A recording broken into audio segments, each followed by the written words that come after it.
Hi, this is Dario. Welcome back to my channel, Motley Reads. This video is about my March of Mammoths reading.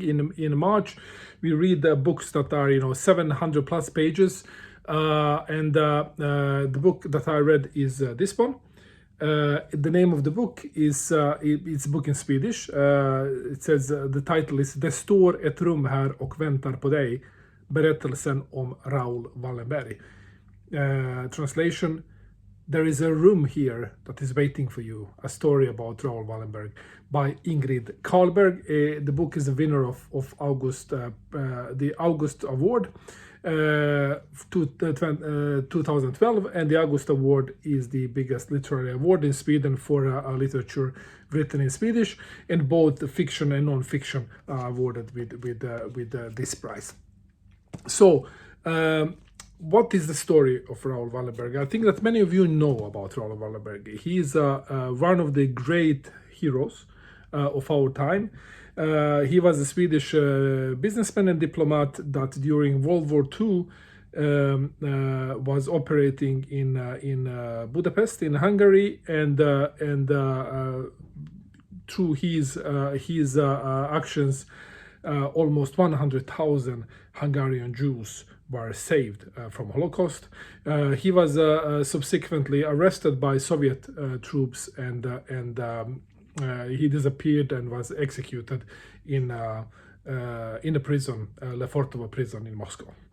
So this is a short story. So it has been a long time mystery what happened to Raoul Wallenberg, and it was confirmed that he was murdered by the Soviets, or well, it was never confirmed that he murdered. He died of heart attack, as it's called. It was confirmed just like 20 years ago, something like that. But it has been a very infected topic between Soviet Union and Sweden for decades. So what is the story? Raoul Wallenberg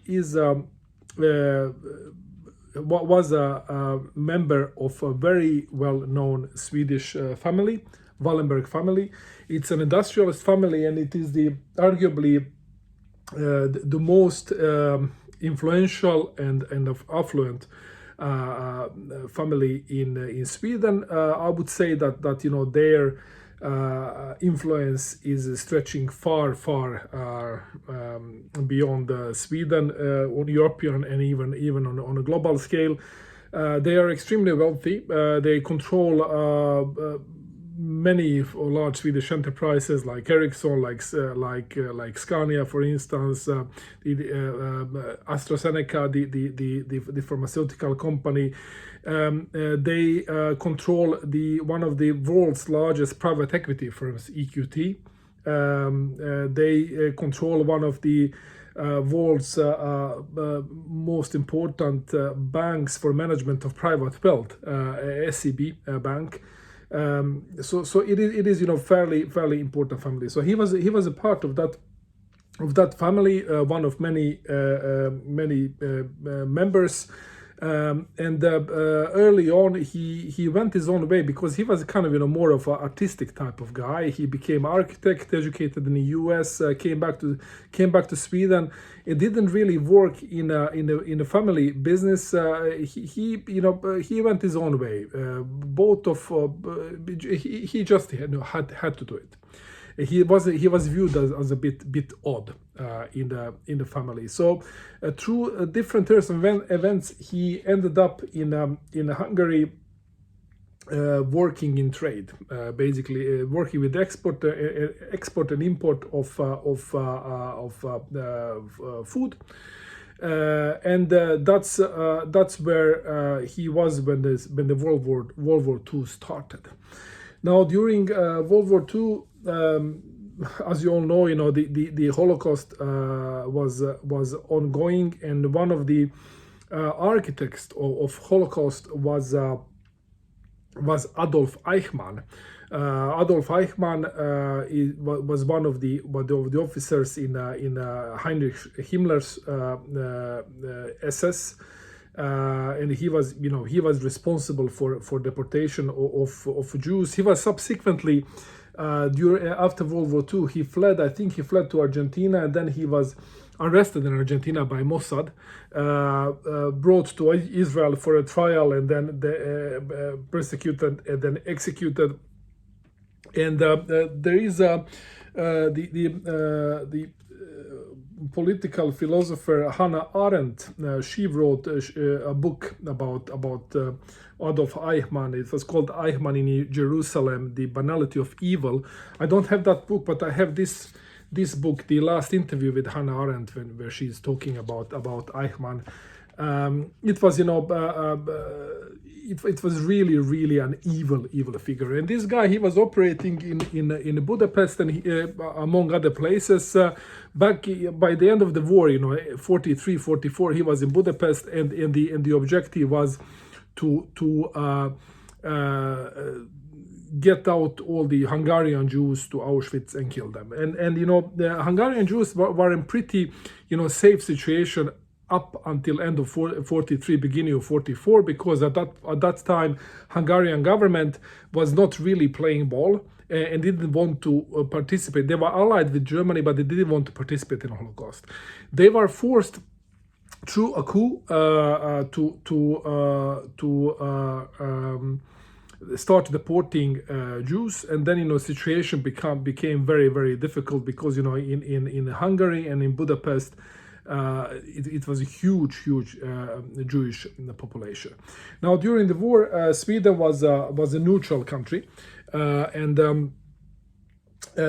Sweden together with Switzerland, Spain, and Switzerland, Portugal, there were neutral countries that they had embassies in Budapest, and they were acting as representatives for other countries. So Sweden was acting as a representative for both U.S. and Soviet Union in Budapest. End of 43, there was the American Congress formed a committee, the National Refugee Committee, whose task was to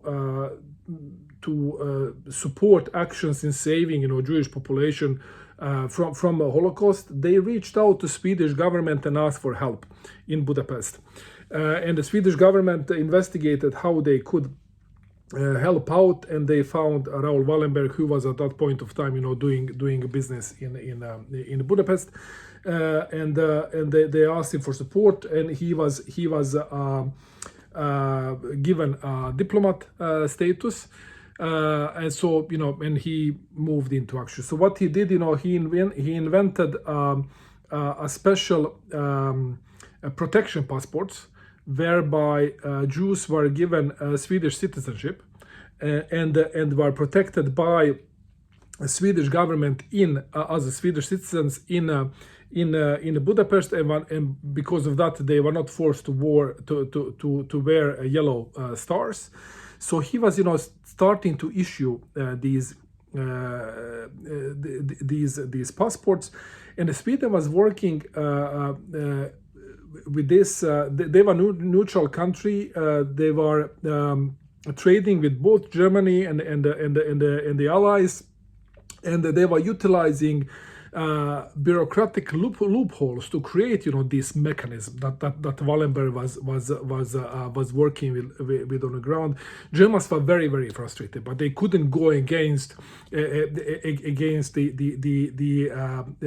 bureaucratic obstacles. Now this is very German thing. Might think it is, if there is a process, if there are rules, even if they are wrong, they are going to be followed because they are there.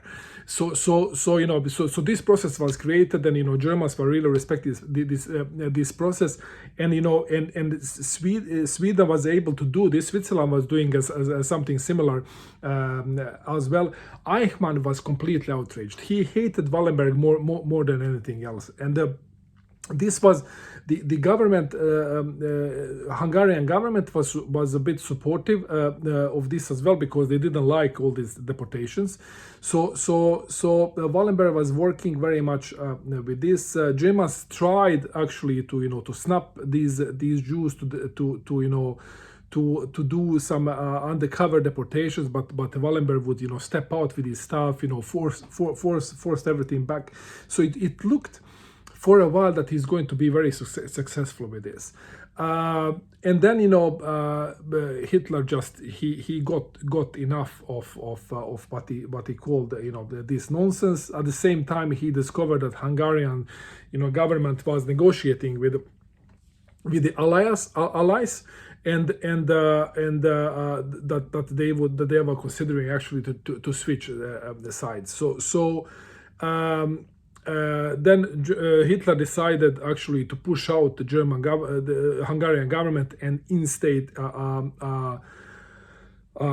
local Nazi party as a government, and a local Hungarian Nazi leader as a prime minister. So he did that, and then everything changed, because these guys, they didn't respect any protocols, any processes, any bureaucracy or anything. So it was just brute force.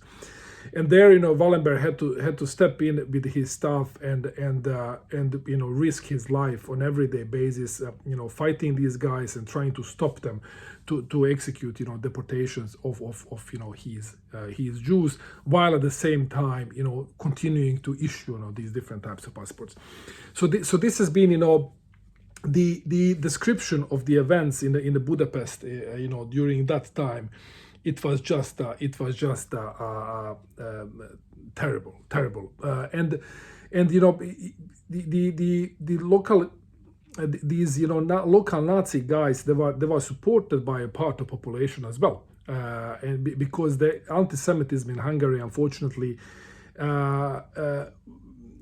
was quite big even before World War II, and after World War II, it actually continued. There are books about the Hungarian anti-Semitism. They are written by Imre Kertész, who is a Nobel laureate. He's a Hungarian author, and he himself was imprisoned in Auschwitz during World War II. He wrote a couple of books about his experiences from there. The most known is this one, is A Man Without Destiny, about a boy who gets snapped in 1944. This period where these Hungarian Nazis they took power. He was deported to Auschwitz. He survived Auschwitz, and then he came back, and then he had to continue to struggle in the new Hungary, the communist Hungary, against anti-Semitism. And about that, he wrote several books. One of them is this one. It's called Fiasco. It's very good books by Imre Kertész.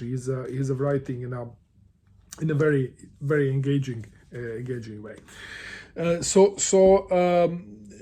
These experiences are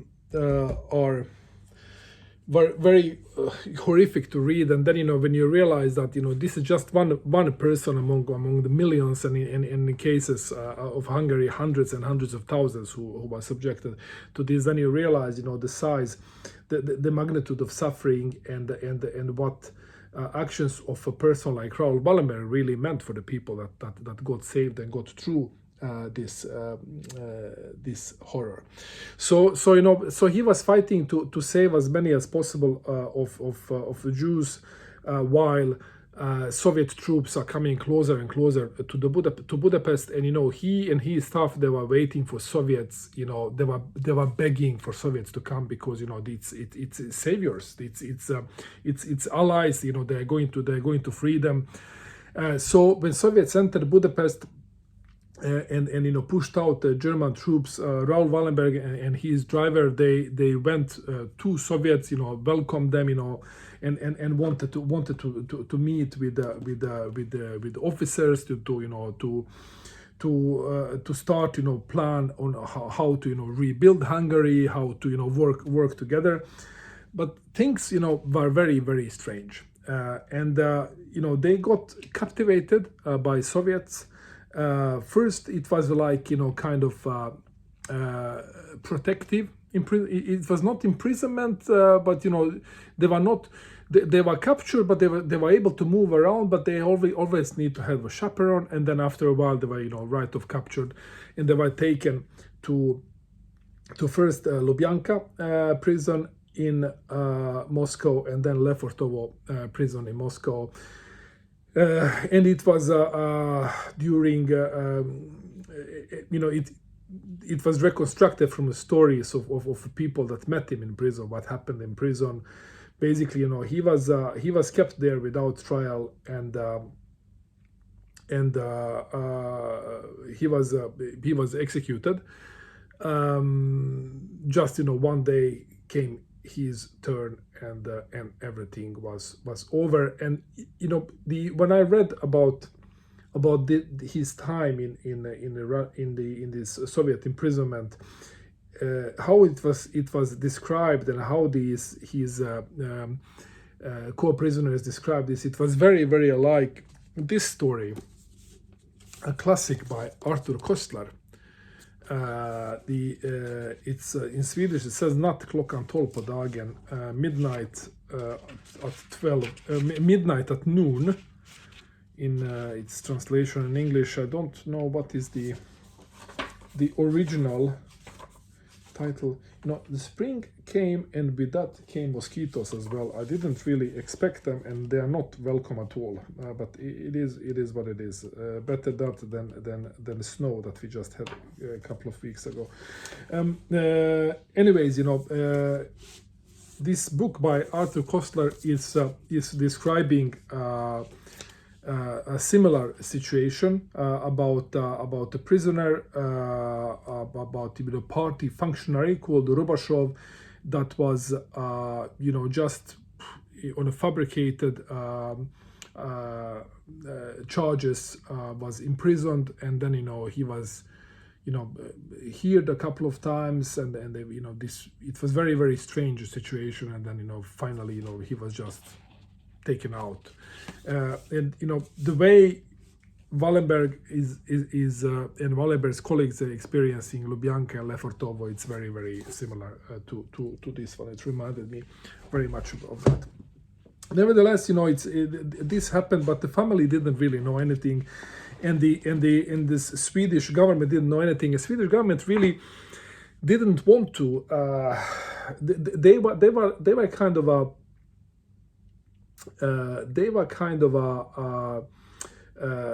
Wanted to save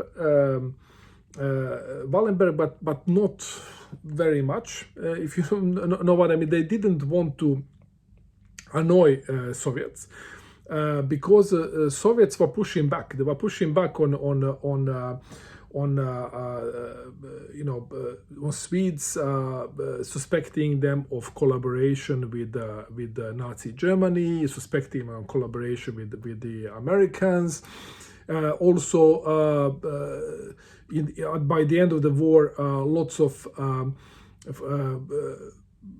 people from Baltic countries came over to Sweden, people that were part of that were military service on the German side. The Soviet Union wanted Sweden to deport them, and they were pushing for that. It was very, very infected. Sweden did deport these poor Baltic people to certain death. Unfortunately, a very, very, very shameful chapter in Sweden's history. Very, very weak acting from a Swedish government. There is a great book, I have it somewhere here, by Per-Olof Enquist, called "The Legendaries," about that particular event, the terrible event. But there are lots of